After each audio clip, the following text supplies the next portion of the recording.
luas. Monggo teman-teman bisa isi yang paling depan ini. Nah ini. Oh, disuruh bayar. Oh iya ya. Tapi kan sewa karpet. Ini sewa tempat duduk ya. Iya sini monggo. Nanti biar tahu wajah pemateri yang sangat luar biasa. Oke monggo, mbak cantik bisa di depan mbak cantik. Ini jauh-jauh, nah nggak dapat karpet kan kasihan ya. Oke. Oh udah juga siap. Oke, sudah siap untuk menerima materi pada pagi hari ini, Bapak Ibu sekalian? Ready. Oke, siap.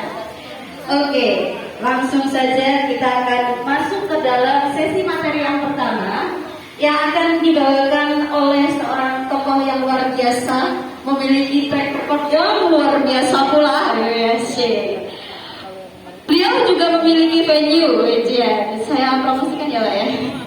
Nggak usah sombong katanya, nggak mau sombong tapi lewat saya, kalau apa saya biasa Pak. Iya, sombongnya terwakili oleh saya. Beliau adalah sesosok manusia betul Pak? Bukan olahraga Pak? Ya olahraga. Ya, beliau memiliki venue di Jawa Timur ya, daerah Magetan, Sarangan, namanya Kampung Pinus. Jadi kalau misalkan teman-teman mungkin memiliki agenda atau apa, boleh ke sana. Di sana ada Hairo, Loro, ya kan ya Pak ya, ada 7 lintasan, ini baju ada airpaknya ya, baju lapangan seru banget, pokoknya asik banget. Kalau mau lihat kabut di sana bisa, begitu ya Pak ya. Insya Allah. Nanti saya kasih benefit ya Pak ya kalau ada masuk orderan 5% Pak. Anak pramuka Iya, semua. Anak pramuka semua. Nanti kalau misalkan mau ke beliau bilang informasi dari Batari. Jadi nanti biar saya dapat 5%. Begitu ya Pak ya. Oke. Baik teman-teman, langsung saja kita akan lanjut ke sesi materi yang pertama kita, yakni Mister Manfaat, yang insya Allah dia bermanfaat. Boleh biasa tepuk tangan dong. Sudah siapa? Ya teman-teman, sebelum saya sampaikan dan kita sambut beliau, untuk materinya bisa untuk dibuka juga di grup Bedah Games yang tadi teman-teman sudah join di grup WhatsApp. Materinya ada di situ. Karena mungkin kalau kita menggunakan ini, mungkin penglihatan teman-teman terlalu memaksa begitu ya. Jadi lebih baik lihat HP saja daripada nanti kiat-kiat. Terima kasih. Langsung saja kita sambut Bapak Monwa. Monggo Bapak.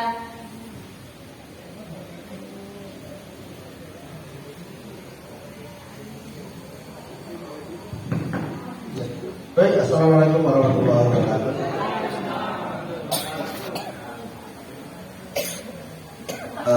Siang yang luar biasa ya. Pindah tempat ya. Karena terlalu panas, biar suasana tambah seger ya. Kita lihat seger-seger. Baik. Ya. Oke, teman-teman, saya sambil berdiri kalau apa ya? Wah, biasa kalau itu ya. Baik, mungkin ada yang pernah ketemu dengan saya sebelumnya ya, di materi kemarin episode 3, mungkin baru pertama kali kenal yang berpindah di saya ya. Ada senior saya di sini, sampai terkejut loh, itu di kualan ya, junior kasih ke senior ya. Oke, teman-teman, karena keterbatasan media ya, semalam saya menyiapkan satu materi tentang kriteria dan arus game experiential learning ya. Jadi kalau kita bicara tentang aktivitas di experiential learning, apa experiential learning tadi Mas Ari sudah sampaikan. Tapi titik bakunya sebenarnya ketika kita bicara experiential learning itu adalah sebuah pengalaman yang itu rencana atau didesain. Tapi beda kalau kita pengalaman yang tidak direncanakan, misalkan nih dengan jalan dan sanggup, itu kan tidak direncanakan. Ini hanya menjadi sebuah bagian experience. Tapi ketika kita mengelola ini, Tapi ketika kita mulai menjadi exponential learning, maka apa yang akan kita sampaikan, games yang apa yang akan kita lakukan ini sudah terencana, sudah direncanakan, sudah ada core value terlebih dahulu. Nah, jadi ketika kita mau membuat game, itu pasti kita harus tahu yang pertama target kegiatan ini apa, kemudian kompetensi apa yang ingin dimasukkan ke game untuk mencapai target itu. Nah, setelah itu baru kita akan menyusun bentuk game-nya apa.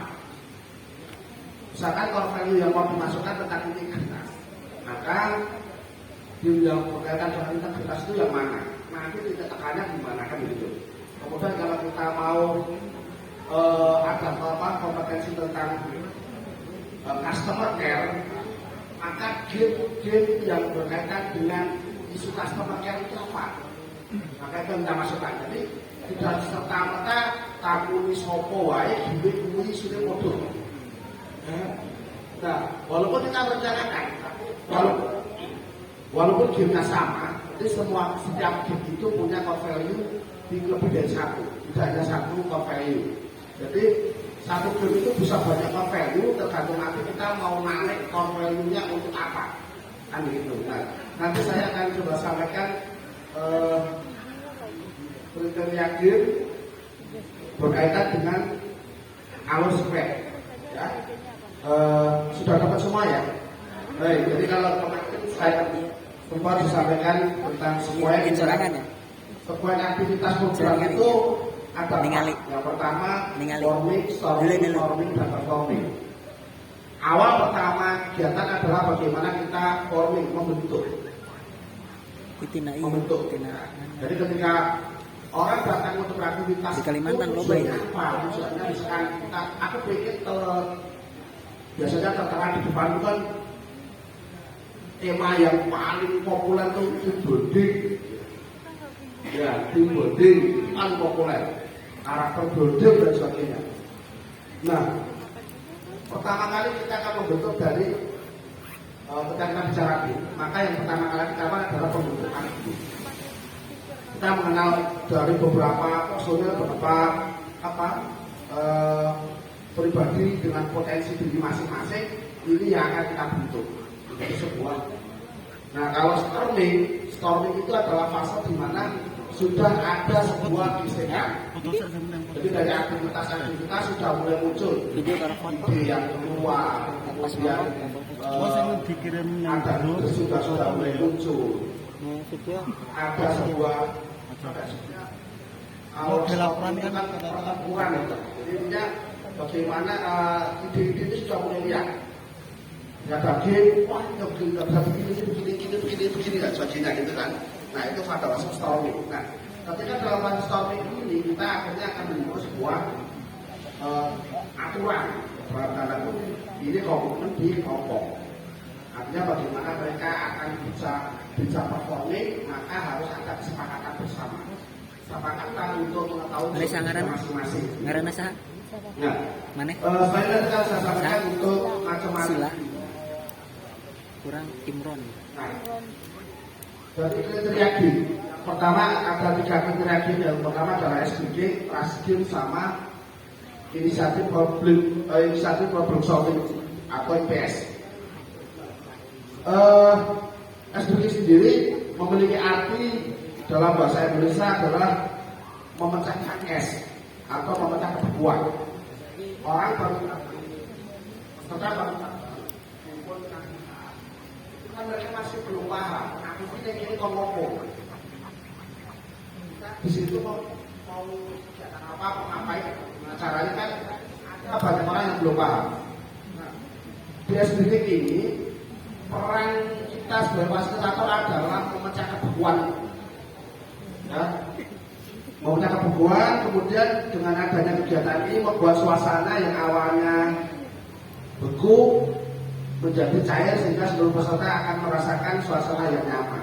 Jadi ketika begitu kita ciptakan suasana yang kalau bahasa sekarang stopnya seorang fasilitator dan fasilitator. Jadi ketika ketika kita belum sampai mendapatkan fase nyaman peserta, ini Trust. akan sangat berat ketika kita akan masuk ke fase-fase berikutnya, atau ketika kita masih fase forming ini. Forming. Di fase forming ini, maka ciptakan dulu suasana yang benar-benar mereka itu sudah ada pada tangan kita. Ya, jadi banyak game, mulai dari game respon. Respon sendiri mulai dari kemarin bisa sampaikan, mulai dari personal challenge, social challenge, kemudian dinamis challenge. Ya, sampai kita benar-benar sudah mendapatkan itu dari personal challenge-nya, sudah mulai dapat. Kita aja untuk social challenge. Kalau personal challenge kan ada tantangan untuk diri sendiri. Satu tantangan satu ya.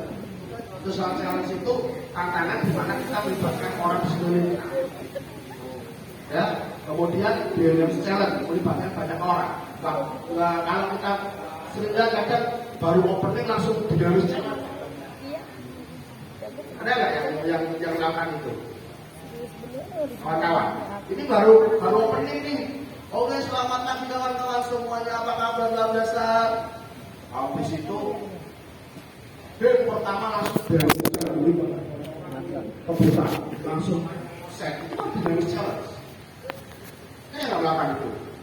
Padahal mereka belum siap, mereka belum pada kita, mereka belum ikut fokus pada diri kita. Contoh kalau kita mengajar seorang guru itu kalau mau mengajar itu harus bisa mampu mengondisikan muridnya fokusnya kita. Sama halnya peran kita seorang fasilitator. Fasilitator itu kalau bisa disebut sebagai role model. Mereka akan ikut dengan kita, akan ikut dengan gaya kita, akan ikut dengan apa yang kita sampaikan. Nah, untuk mencapai itu maka perlu dikuatkan di respon. Mulai dari personal challenge, naik lagi ke social challenge, naik lagi ke dynamic challenge. Nah, ini di awal-awal SBT. Nah, SBT merupakan fase awal dalam pembentukan kelompok masuk dalam square forming. Ya. Ada yang paham square enggak? Square. Forming. Square. Nah, square itu alur, Pak. Alur. IL itu tadi di awal saya sampaikan, experiential learning itu adalah sebuah desain yang kita siapkan untuk menciptakan sebuah pengalaman yang terstruktur. Maka ada namanya square. Ya, mulai dari bagaimana kita membentuk, kemudian bagaimana kita kalau stopping itu bahasa umumnya itu bagaimana kita mengelola sebuah manajemen konflik. Nah, tim itu akan terbentuk, tim itu akan paham fungsi peran itu ketika sudah pada melewati masa-masa konflik. Kalau dapat terus juga tak pernah ada konflik di personal, di apa di tim, maka tidak akan ada yang berkembang, tidak muncul karakter-karakter baru, yang muncul hanya seorang tim. Nah, kecuali misalkan Amit Yoseo, kalau di pekerja saya pernah itu salah satu program pesertanya itu semuanya loader tentang angkut, Pak. Tukang angkut semen. Tukang angkut semen itu kan apa kata dia angkut sana, angkut sana, angkut sana. Nah itu beda. Tapi kalau kita bicara storming, maka Sela. kita setara. Kita menang tinasa. Menang tinasa. Apa yang orang ke Kalimantan hari ini? Menang tinasa. Orang yang kita anggap nggak ada siapa-siapa, ternyata justru Itu bisa akan menjadi pemecah kebutuhan. Tuh. Nah, kategori atau kriteria games berikutnya itu adalah trust game. Jadi ini materinya percepatan saya. Nah, kalau saya sih jam 9 Konco Safa. ya nanti semuanya bagian. Trust game, apa itu trust game? Ada yang mau menjelaskan? Trust. Ada yang mau tahu tentang apa yang pernah main trust game? Trust. Kategori game trust game. Trust itu apa? Percaya. Percaya ya. Game-game yang sifatnya lebih bagaimana membangun pola kepercayaan diri. Nah, trust game merupakan permainan yang menitik beratkan pada perubahan tingkat kepercayaan diri dalam menghadapi lingkungan atau dinamika baru. Artinya apa? Game ini lebih fokus bagaimana kita akan mengajak orang ini lebih pede. Ketika tadi di storming sudah terbentuk, di forming sudah terbentuk, sudah fokus kita akan cek tingkat kepercayaan diri mereka untuk beraktivitas sudah apa dalam tanda kutip, bagaimana dia mau berani menyampaikan pendapat, bagaimana dia berani mengambil risiko dalam aktivitas itu kan bisa kita lalui dalam fase trust game. Nah, di fase untuk mengarahkan peserta membangun rasa percaya diri, membangun rasa percaya terhadap orang lain sebagai modal awal dalam bentuk tim. Oke, jadi kalau kita mau bentuk tim, kamu gedung adik, aku tunggu gedung. personal. Kira-kira kalau personal ini mau dalam tim, mereka harus saling kenal nggak, Pak? Ya. Betul kan? Harus saling kenal. Pertama. Yang kedua, harus paham karakter temannya. Oke. Harus paham karakter temannya, walaupun misalnya mereka paham karakternya ya. Cuma ketika kita berasumsi ada pembentukan tim, maka fase ini harus kita sampaikan.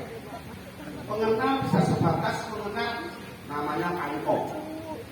Ya, tapi mengenal dari karakter, mengenal dari pribadi-pribadi yang lain, sehingga ini menjadi modal kuat buat ngobrol. Nah, di proses aktivitas itu titik poinnya di situ adalah bagaimana kita menguatkan rasa sadar mereka bahwa kebutuhanku untuk tim kita adalah bagaimana saya mengenal orang-orang sekitar. Nah, dalam fase ini, dalam fase ini kita arahkan peserta untuk saling terbuka, mau untuk memberi dan mau untuk menerima. Kalau kita sudah mencoba mengenal orang lain, maka kita juga mau mengenal orang lain. Kalau kita sudah mau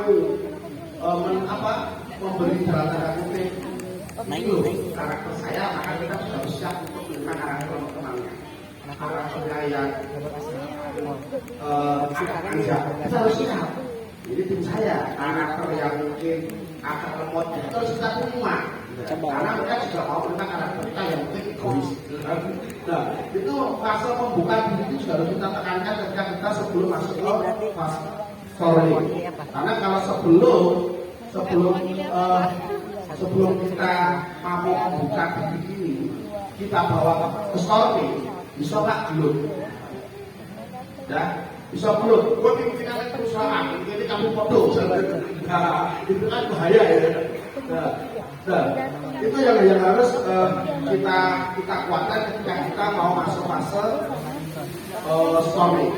Karena titik beratnya ketika di program edukasional, misalnya edukasional ya, program edukasional itu adalah di mana fase scoring ini harus benar-benar kita bedah. Ya, scoring ini benar-benar bedah.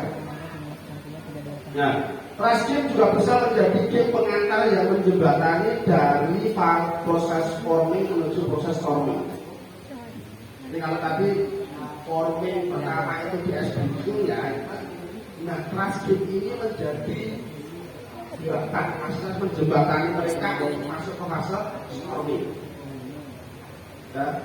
Nah itu juga kita baca dari alur game kan itu banyak kali alur game yang kita buat dari yang personal challenge, kemudian melibatkan kawannya, kemudian melibatkan banyak orang, setelah melibatkan banyak orang, mengenal banyak orang, memahami kebutuhan semuanya, kan? Setelah itu ngomong semua paham, contohnya bapak dan ibu semuanya kompak, kita coba di inisiatif problem solving. Apa yang akan muncul? Kemarin PPN-nya ada game yang sifatnya lebih kalau bahasa mudahnya di mana game ini tidak akan bisa dikerjakan secara personal. Nah, ketika sudah masuk game ini akan muncul karakter-karakter baru.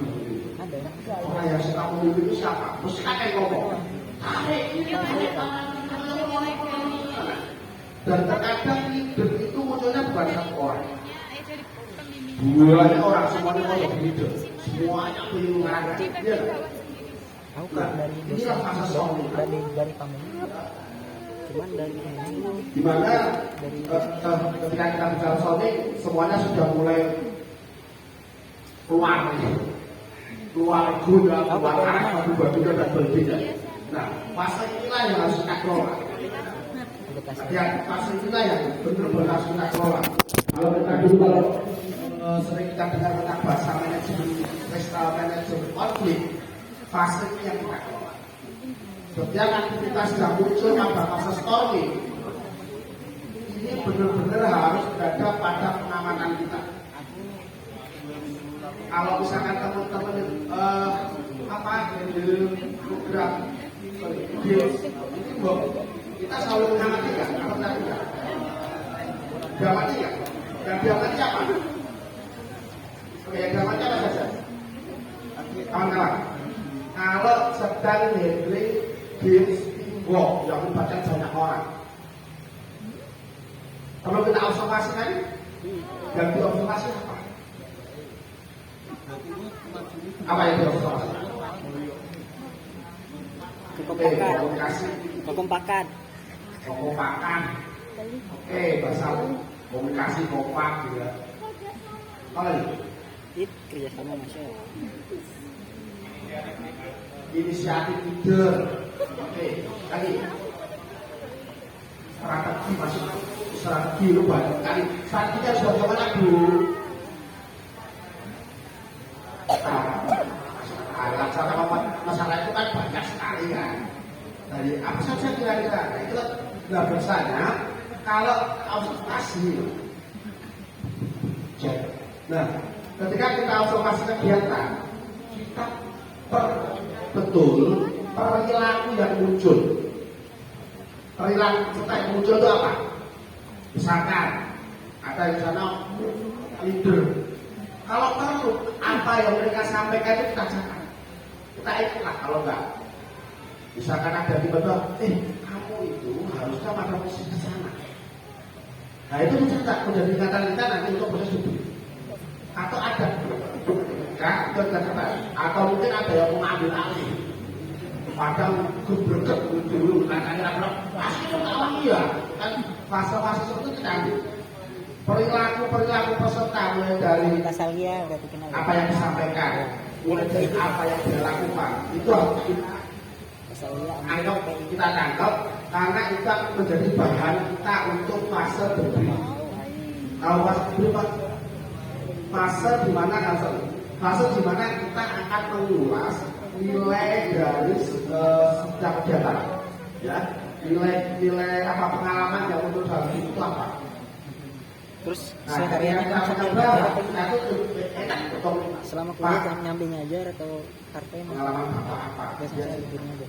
Kalau mau ada tindakan biasanya apa yang dan itulah yang akan menjadi nilai pembelajaran buat.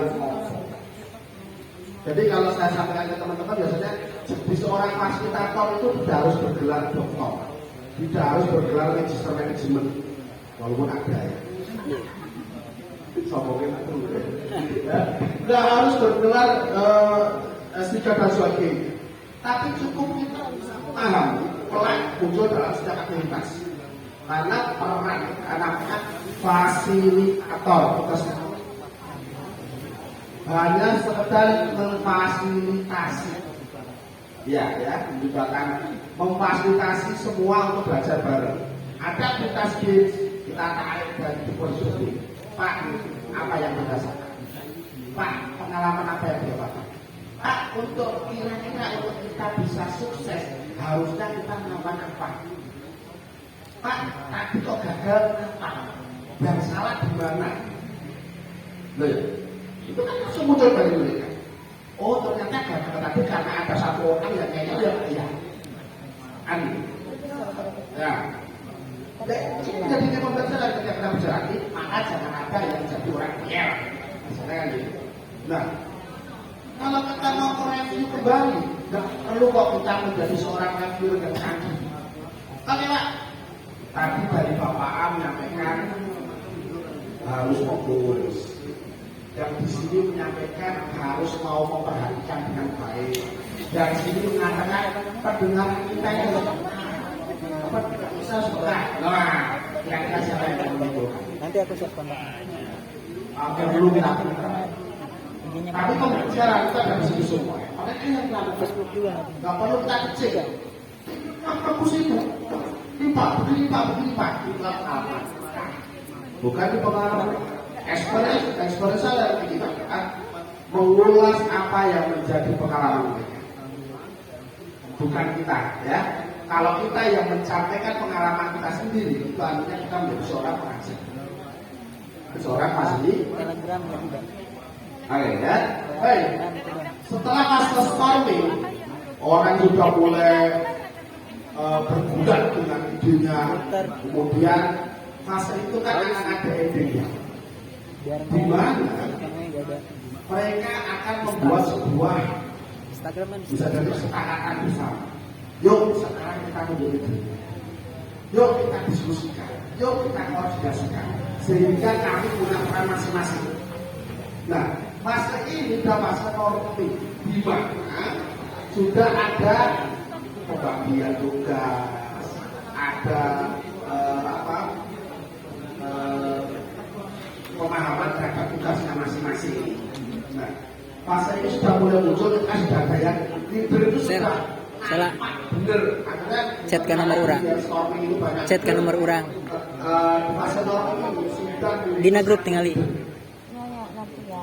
Kadang kan kita membeli ide di depan, tapi kadang ide di depan kalah kota dengan satpam. Jadi, kalau fakta mulai diantar, mulai muncul cepat tuh. Ternyata itu yang awalnya di kantor dia punya posisi, kan? Dia kan di ide. Tapi ketika udah storming, bapak itu nggak boleh gitu, ya? Peran satpamnya keluar. Nah, kita muncul jebakannya. Nah, pasti akan ada kesepakatannya saja yang mengarahkan. Bisa jadi di masa storming itu akan ada perubahan komposisi leader. Orang saja yang mengarahkan, gitu kan? Orang yang banyak bisa saja yang mengarahkan. Nah, ya terbentuklah aturan-aturan mana yang memahamkan semuanya, semua peran itu bisnya masing-masing paham. Nah, kalau sudah jobis paham, memahami apa yang harus dikerjakan, masuklah pada fase performing. Gak usah diperintah, mereka sudah tahu apa yang dikerjakan. Dan bicara juga, kalau perusahaan bicara tentang teamwork itu bekerja bersama atau bersama-sama bekerja? Bersama-sama bekerja. Kalau bersama-sama bekerja itu bukan ya, Pak. Kayak gerak, duduk itu bekerja bersama-sama. Tapi kalau teamwork adalah bekerja bersama, semuanya punya peran yang berbeda. Kowe gawe kopi, tak amon tahu, ya. Kowe wayahe metu, kowe wis ngerti jam sakene kudu batoke.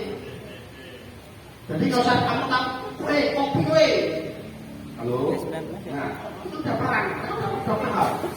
Ya, kalau saya orang kampung kadang kalau tadi itu dibagi panitia, kowe tukang jayeng, kowe mas tamu, ngomong tamu, kan biasanya gitu kan. Ya kan? Seorang tamu orang kecil-kecilan tekan sini jayengan nggak wedang enggak, duduk aja dimanggapi. Nanti si pengawas tamu sudah kasih kode bukan lagi ya. Nah, itulah teamwork, bekerja pada posisi masing-masing. Nah, dalam aktivitas program harapan kita di ending kegiatan itu seperti itu. Kita bisa dikatakan berhasil ketika mereka itu paham tanpa harus kita suruh, paham tanpa harus kita suruh. Ya, ada ujiannya itu. Sebuah yang tidak bingung apa-apa, cukup dikasih tulisan tanpa kita ngomong apa-apa, mereka kita cek. Mereka paham dengan tugas. Tapi itu favorit game saya dan itu tidak dijual. Ya, kadang untuk masuk game itu panjang, nggak cukup sehari ya. Jadi menyimpulkan biasanya kalau saya bikin program itu di akhir activity saya selalu melakukan pembuktian. Tadi kita belajar tentang ini, untuk bisa berhasil harus ini. Terkait dengan leader, maka harus seperti ini. Yang dibutuhkan apa? Harus tahu tugas, harus ada perencanaan, harus ada koordinasi, harus paham betul tugasnya masing-masing. Nah, biasanya kalau mereka ada ngomong Pak itu, Pak, saya perlu. Nah, game pembuktian ini akhirnya akan menjadi catatan. Apakah teman-teman selama ini berbicara paham betul? Kalau belum paham, berarti harus kita review balik. Pak, tadi katanya perlu ini, mana begini. Pak, tadi katanya perlu koordinasi, mana belum koordinasi sudah pada lari semua. Pak, katanya harus sama-sama harus mengkomunikasikan informasi datanya. Maka nggak ada informasi data masuk. Nah, biasanya semuanya informasi data, olah database, hal semacam itu. Nah, teman-teman, mungkin ada yang mau ditanyakan dulu sekilas singkat tentang kriteria di SWG, trust activity, kemudian inisiatif problem solving. Ya. Dari sini Pak. Dari sini nanyanya Pak. Bismillahirrahmanirrahim. Assalamualaikum warahmatullahi wabarakatuh. Izin nama Ahmad bin Ghazali, perwakilan dari Hidayat Center. Izin bertanya Pak, tadi ada satu hal yang disampaikan terkait trust activity gitu ya. Nah, untuk trust activity, trust itu kan kepercayaan gitu kan. Gimana caranya agar audiens ataupun peserta dari training tersebut itu bisa percaya sama kita, trust sama kita gitu. Nah, caranya itu bagaimana gitu Pak? Dan contoh gamenya itu game apa saja gitu. Mungkin saja yang Pak saya. Oke. Saya tanyakan, terima kasih. Peserta percaya pada fasilitator atau sama kelompoknya? Sama fasilitator, terus sama kelompoknya juga. Kebutuhannya kan ada peserta percaya dari peserta. Nah, Kita hanya memfasilitasi mereka untuk saling membuka diri, saling memahami kebutuhan, kemudian memiliki tingkat percaya yang tinggi. Contoh misalnya kalau di sini tubing, nah contohkan, tubing ini bisa menjadi trust game yang kuat juga. Bahkan pengantarnya begini, oke Bapak dan Ibu semuanya apa yang pernah melakukan aktivitas tubing? belum? Pernah Bu? Pernah? Ada yang belum kan? Kasihan sekali. Ya, oke. Apa yang Anda bayangkan pertama kali ketika mau tubing? Menyeramkan, basah, trauma. Oke, pertanyaan saya, teman-teman mendapat seperti itu. Tanyakan kira-kira mau ambil kesempatan ini? Kalau mau ambil nggak? Mau ambil nggak kesempatan ini? Kalau enggak, oke, berarti kalau enggak, stop. Karena nggak punya experience. Ya, berarti Anda nggak punya pengalaman. Apa yang saya tutupi? Teman-teman Anda bisa bercerita, mana? Wah, aku bentuk begini. Anda coba itu gimana? Nggak tahu apa itu. Guyonan itu. Akhirnya ketika mereka berani mengambil keputusan, oke, saya ambil. Pertama kali dalam hatinya apa? Ragu. Menanamkan percaya. Menanamkan percaya diri. Iya.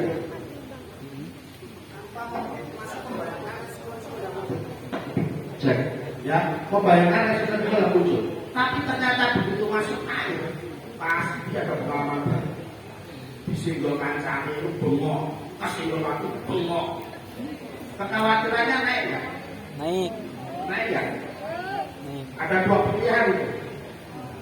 Munggah kan itu. Apa lanjut? Kalau lanjut, berarti dia dapat experience baru. Mengalahkan rasa Khawatir. ya, mengalahkan rasa khawatir. Kemudian sambil jalan bersama kelompok kita sudah mulai mengenal alurnya, kancanya bisa berpikir, gitu kan? Bisa sifat-sifatan baju, gitu kan? Sudah menikmati. Setelah itu bisa bersuka, ternyata menyenangkan sekali. Ya, aktivitas trust itu memang harus kita kenal pertama dari bagaimana dia mengelola pribadinya sendiri, dia dan tidak, kemudian mengelola rasa kekhawatiran ini menjadi sebuah dan akhirnya apa yang dia harapkan, pengalaman baru, mulai refte, kemudian ada ini tubing, ada hekro, ada romping, ada aktivitas berbau akan sedih. Itu pasti punya risiko, punya pengalaman. Menyiapkan dirinya sendiri, percaya tapi, kalau peserta ke instruktur cukup aja dia fokus ke kita aja. Selama kita sudah mau membangun di pasar SDG TikToknya, kan dapat, maka itu akan muncul. Jadi seorang fasilitator itu harus menjadi sahabat, ya, sahabat di peserta. Jangan seorang fasilitator menjadi instruktur. Ada saya. Besok ketua agama masa bayar larang-larang udah kita getak. Ayo lagi yuk main dia kan. Jadi kita menjadi sahabat, bukan menjadi seorang instruktur apa pelatihan militer. Oi, wah bahaya ya. Boleh kita berikan punishment, tapi selama punishment itu boleh disepakati. Ya, ketika kita mau memberi hukuman ini harus kita letakkan dulu. Kira-kira kalau ada yang berbuat salah, perlu nggak mendapatkan tanda kita? Perlu nggak taman? Perlu nggak? Nggak apa-apa.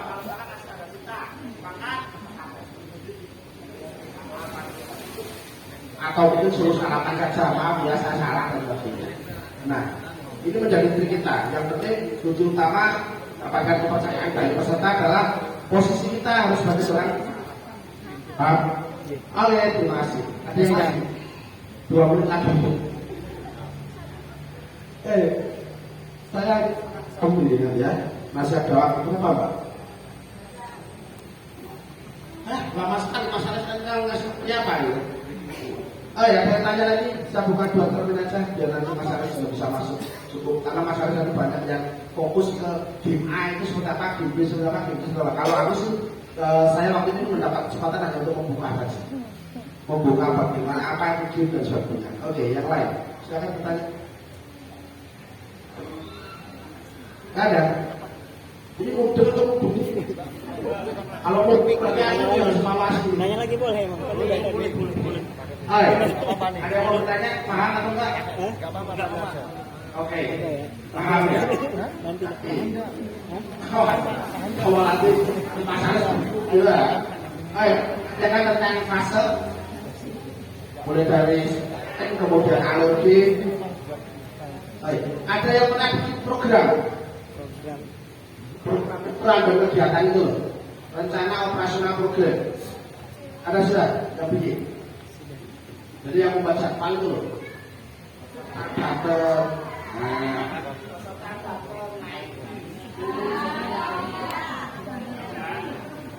Nah, seorang program itu harus memahami sampai di situ. Pasal aku pilot sungai, yang dengan kita sebagainya, analisis risiko, makanya itu berdasarkan. Kemudian setelah datang ngapain, kemudian alur programnya bagaimana. Anak sekolah bakal BKS beda desain programnya dengan korporasi beda desain programnya dengan instansi. Nggak bisa dipolakan alur bodoh terus. Ketika ketika menjadi programmer, pas apa perbedaan program ini harus kita sesuaikan juga ya. Kemudian sebelum buat program nanti kan kita harus tahu data peserta, jumlah peserta, usia peserta, jenis kelamin peserta, adakah yang mempunyai riwayat kesehatan yang berbahaya.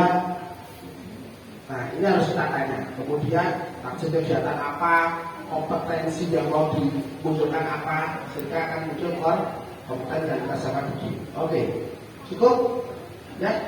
Biar nanti waktunya bisa berbagi dengan masyarakat, karena nanti di sesi berikutnya nanti akan ada sesi praktek ya. Jadi kita biar paham betul namanya bedah game itu yang dibedah gamenya ya, bukan teorinya ya. Oke, saya cukup sekian ya. Ya terima kasih untuk waktu yang luar biasa. Saya bisa semuanya. Semoga kita bisa mendapatkan kebermanfaatan dari acara yang kita akan bersama ini. Amin. Terima kasih. Saya wassalamualaikum warahmatullahi wabarakatuh. Waalaikumsalam warahmatullahi wabarakatuh. Terima kasih Mister Manfaat. Ya. Oke. Mau curi ini kayaknya. Baik, teman-teman sekalian, kita tadi sudah belajar ya terkait dengan kriteria dan alur sekuen game experiential learning. Ya, tadi ada apa aja? Forming, storming, norming, dan performing. Forming. Nah, dulu masih dulu Pak. Kalau dulu silakan dulu. Baik, langsung saja untuk sesi yang kedua, pemateri saya sudah duduk, masya Allah, inisiatif sekali. Oh iya. Baik, langsung saja untuk materi yang kedua akan disampaikan oleh Mr. Aris Jati. Monggo, Mas. Selamat siang teman-teman. Semangat pagi. Semangat pagi. Pagi luar biasa. Ini saya boleh ngomong luar biasa. Cek.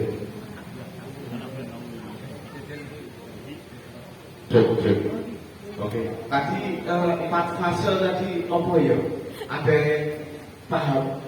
Forming, storming, Enggak yang forming apa tadi? Apa itu? Apa itu? perencanaan. Oke, kali ini saya akan ngobrol lebih simpel aja. Kita akan bermain-main aja dengan game. Nah, mungkin kalau kita ngomong sebuah program, pertama biasanya itu kan ada breaking dulu, ice breaking, terus ada grouping, baru masuk ke game. Biasanya gitu. Nah, pertanyaannya adalah gini. Ketika kita memberikan games, langkah awal apa yang harus kita berikan?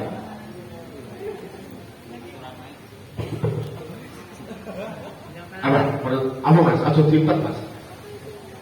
Clue, aturan. Rules, aturan-aturan. Apa lagi? Apa? Media, menyiapkan media. Oke. Mungkin gini teman-teman. Biasanya yang kami lakukan sebelum games itu kan kita sebagai fasilitator itu harus memberikan briefing dulu, ya kan? Briefing itu isinya apa sih? Menjelaskan dari gamenya. Pertama mungkin biasanya ya, itu goalsnya apa dulu nih? Di permainan A, itu goalsnya apa? Tujuannya apa? Baru nanti ke cara bermainnya seperti apa? Aturan-aturannya seperti apa? Jika melanggar aturan nanti akan seperti apa? Itu dijelaskan di awal. Nah, baru kemudian action. Terus habis action itu biasanya apa? Debrief. Debrief itu gimana mas? Menarik kesimpulan atau ini apa mas? Terus game mas? Hikmah, pembelajaran. Mengulas game. Oke, benar. Apa tadi? Menarik kesimpulan. Ada lagi? Evaluasi. Apalagi? Semuanya benar teman-teman. Maksudnya kita evaluasi. Misalkan di dalam satu games, kalau kita ngomong experiential learning, berarti kan belajar dari pengalaman. Ya, pengalamannya adalah game tadi. Berarti kita harus memetik pembelajarannya. Nah, biasanya yang kita ambil itu evaluasi kenapa tadi gagal dalam melakukan games, kenapa tadi gagal atau mungkin kenapa tadi lambat. Itu kita kupas. Oh, kendalanya apa aja. Baru nanti kita sampaikan juga kira-kira gimana caranya biar berhasil. Jadi biarkan teman-teman peserta itu yang berdinamika, mereka yang memberikan solusi. Kita hanya sebagai fasilitator itu istilah kata mancing-mancing toh. Nah itu jadi kudu piye? Oh harus seperti ini. Ayo kita coba lagi. Itu akan lebih bagus. Jadi mungkin di perform keduanya itu akan gamenya lebih bagus. Nah, itu sebenarnya konsep experiential learning. Nah cuma saya tidak akan ngomong banyak di materi seperti itu. Mungkin saya minta bantuan Mas Tony. Kita bagi kelompok. Karena gini teman-teman, yang ikut workshop bulan lalu di Selo ada ya. Itu kan disampaikan dari Mas Kobang sama Mas Ari itu bahwa kami itu kan nggak bisa ice breaking, bener. Tapi kami yang di gamenya aja. Bagi kelompok aja mas. Aku pengen nganu mas dari mas. Jadi gue kecak-kecak gitu loh mas. Apa gue? Ini jumlahnya berapa ya? Target 70. Berhitung aja.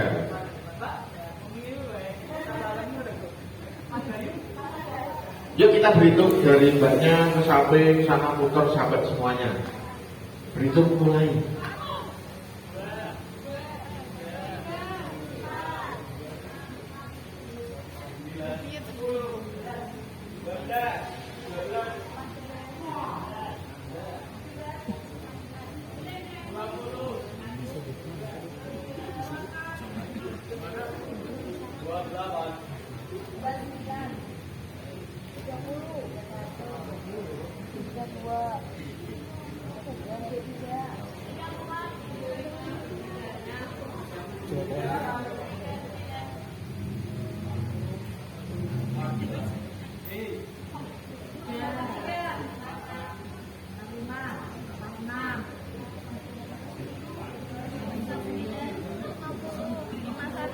Lima dua, lima tiga, empat.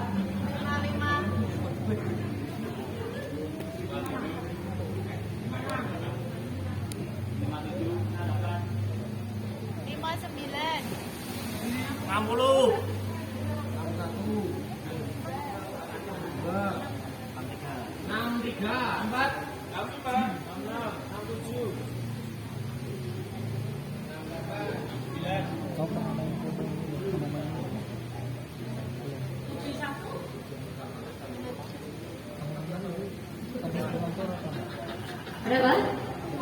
71.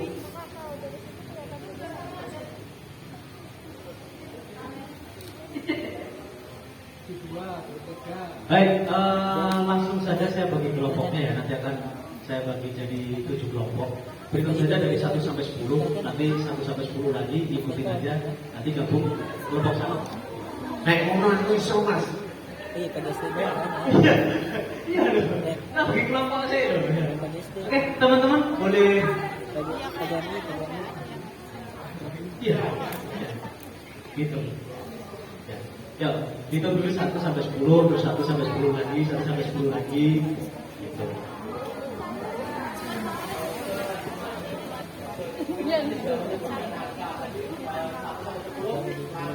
Nah, 1 sampai 10 berarti 11 sampai 20, 21 sampai 30, gitu. Nah, kayak ngono mudah. Oke, silakan dari depan sini saja boleh 1, 2, 3, 4, 5, 6, 7, 8, 9, 10. Nah, nanti berikutnya diikuti. Ya. Oke. Gerak-gerak, ya gerak. Ada lagi nggak?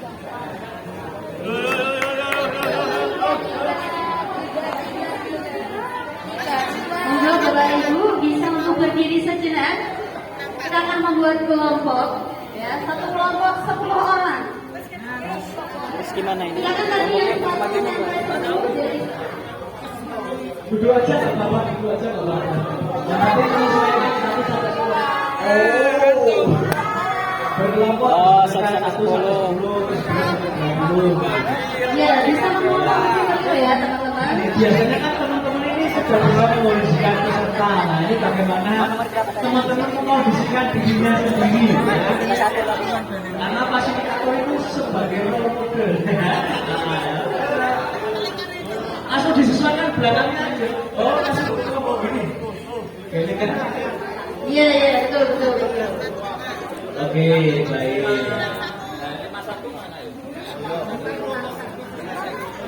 Ya, boleh meminta terlebih dahulu ya daripada nunggu. Monggo bisa Kak alamat sini. 10.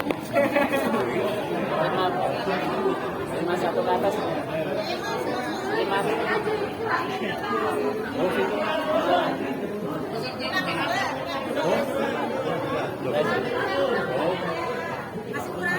Ya, boleh kenalan satu-satu. Ini ada yang dari Jogja, Salatiga, Solo, ya kan? Kurangnya segini, itu apa itu? Habis ini mas kami akan memberikan beasiswa. Kurangnya Pak. Halo. Nah, kita gini teman-teman. Biar kita ini kesini kan kita mau belajar nih. alangkah lebih enaknya kalau kita itu nggak satu kelompok, kita berangkat tadi